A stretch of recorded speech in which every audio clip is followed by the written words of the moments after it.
Comment deux pays européens abordent-ils les défis écologiques? Oui, au sein de l'Union européenne, les pays n'abordent pas de la même façon le changement climatique, comme par exemple la France et la Slovénie. Pour cette dernière, c'est par ailleurs l'une des nations les plus boisées d'Europe, d'après la Commission européenne, avec environ 38% du territoire couvert par Natura 2000, un réseau de zones de protection de la nature au sein de l'Union européenne. Clément, le directeur de l'hôtel MCC, nous a d'ailleurs partagé que son pays était recouvert à 75% de forêt. L'environnement en France est marqué par une biodiversité riche mais menacée, avec de lourds défis majeurs liés au changement climatique, sécheresse, inondations, feux, etc., ainsi que la pollution des milieux naturels. Bien que classé parmi les Green Leaders, un des pays les plus verts selon certaines études, la France lutte contre l'épuisement des ressources. Nous allons comparer ces deux pays par plusieurs points. Je vais passer la parole à Céline qui va nous parler et comparer Cellier à Besançon. Bonjour à tous. Cellier et Besançon rencontrent des similitudes, mais aussi des différences. En effet, les deux villes comportent beaucoup d'aménagements pour la population, comme des pistes cyclables. À Cellier, la ville est très accessible à vélo, ainsi qu'à Besançon, qui comprend 17 liaisons totalisant environ 90 km de pistes cyclables. Les deux villes ont aussi un immense palmarès historique. À Cellier, les sites historiques sont rénovés grâce au FEDER, les Fonds européens de développement régionaux, comme le musée, ou encore, pour Besançon, la rénovation des bâtiments scolaires ou certains parkings de covoiturage, et beaucoup d'autres choses. De nouveaux aménagements sont mis en place pour permettre aux habitants de bien vivre à Cellier et Besançon. À Besançon, par exemple, de la végétalisation a été investie pour les bâtiments de la ville. Idem pour Cellier.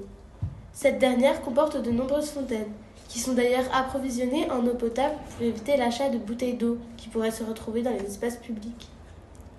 Pour se déplacer dans les deux villes sont utilisés des moyens de transport propres, c'est-à-dire moins polluants ou qui peuvent accueillir de nombreuses personnes, comme les bus, les trams ou le vélo.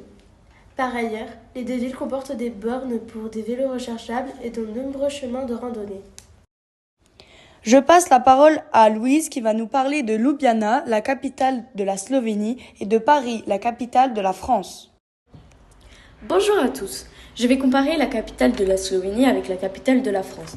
Ljubljana, la capitale de la Slovénie, est une ville durable car elle limite la pollution en utilisant les transports communs. Il y a aussi beaucoup d'espaces verts. Paris est une ville durable car elle développe les transports comme le métro et le tramway, crée de nombreuses pistes cyclables et plante des arbres pour améliorer la qualité de l'air. Ljubljana est une ville qui comprend de nombreux parcs qui permet à la population de se retrouver et faire connaissance.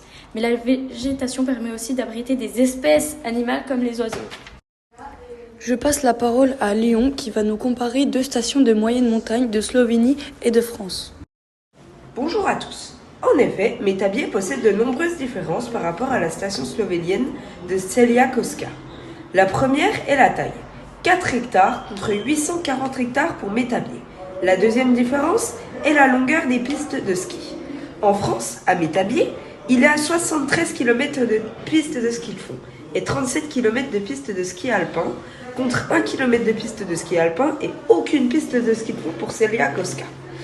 La station slovène reste également ouverte l'été, où des rails de luge d'été sont présents, mais également un petit peu d'activité nordique.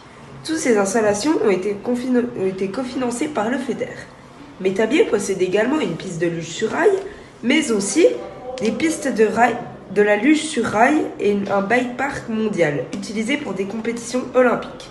Merci beaucoup. Ces deux régions de l'Union européenne possèdent énormément de bons points communs et peu de différences sur le plan écologique. L'Union européenne contribue à améliorer et développer ces lieux pour que les habitants puissent vivre dans de bonnes conditions du point de vue écologique, mais également dans des bâtiments rénovés et peuvent bénéficier d'une dynamique de territoire grâce aux aménagements mis en place.